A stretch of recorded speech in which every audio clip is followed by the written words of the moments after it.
And the Ziphites came unto Saul to Gibeah, saying, Doth not David hide himself in the hill of Hachilah, which is before Shimon? Then Saul arose, and went down to the wilderness of Ziph, having 3,000 chosen men of Israel with him, to seek David in the wilderness of Ziph. And Saul pitched in the hill of Hachilah, which is before Shimon, by the way. But David abode in the wilderness, and he saw that Saul came after him into the wilderness. David therefore sent out spies, and understood that Saul was come in very deed. And David arose, and came to the place where Saul had pitched, and David beheld the place where Saul lay, and Abner the son of Ner, the captain of his host, and Saul lay in the trench, and the people pitched round about him. Then answered David and said to Ahimelech the Hittite, and to Abishai the son of Zeruiah, brother to Joab, saying, Who will go down with me to Saul to the camp? And Abishai said, I will go down with thee. So David and Abishai came to the people by night, and, behold, Saul lay sleeping within the trench, and his spear stuck in the ground at his bolster, but Abner and the people lay round about him. Then said Abishai to David, God hath delivered thine enemy into thine hand this day, now therefore let me smite him, I pray thee, with the spear even to the earth at once, and I will not smite him the second time. And David said to Abishai, Destroy him not, for who can stretch forth his hand against the Lord's anointed, and be guiltless? David said furthermore, As the Lord liveth, the Lord shall smite him, or his day shall come to die, or he shall descend into battle, and perish. The Lord forbid that I should stretch forth mine hand against the Lord's anointed, but, I pray thee, take thou now the spear that is at his bolster, and the cruse of water, and let us go. So David took the spear and the cruse of water from Saul's bolster, and they gat them away, and no man saw it, nor knew it, neither awaked, for they were all asleep, because a deep sleep from the Lord was fallen upon them. Then David went over to the other side, and stood on the top of an hill afar off, a great space being between them.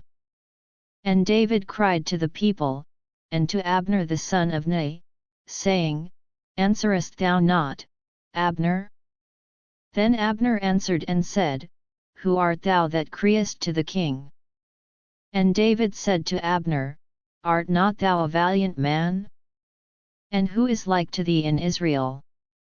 Wherefore then hast thou not kept thy lord the king? For there came one of the people in to destroy the king thy lord.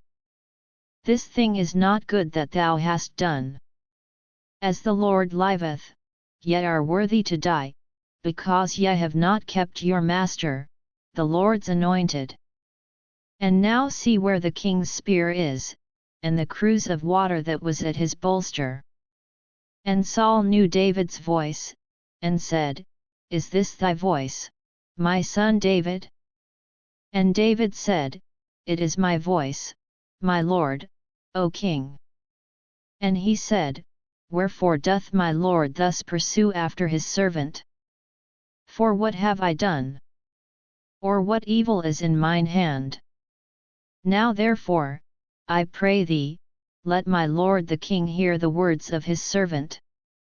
If the Lord have stirred thee up against me, let him accept an offering, but if they be the children of men, cursed be they before the Lord, for they have driven me out this day from abiding in the inheritance of the Lord, saying, Go, serve other gods. Now therefore, let not my blood fall to the earth before the face of the Lord, for the king of Israel is come out to seek a flea, as when one doth hunt a partridge in the mountains. Then said Saul, I have sinned, return, my son David, for I will no more do thee harm, because my soul was precious in thine eyes this day. Behold, I have played the fool, and have erred exceedingly. And David answered and said, Behold the king's spear. And let one of the young men come over and fetch it. The Lord render to every man his righteousness and his faithfulness, for the Lord delivered thee into my hand today, but I would not stretch forth mine hand against the Lord's anointed. And, behold, as thy life was much set by this day in mine eyes, so let my life be much set by in the eyes of the Lord, and let him deliver me out of all tribulation. Then Saul said to David, Blessed be thou, my son David, thou shalt both do great things, and also shalt still prevail. So David went on his way, and Saul returned to his place.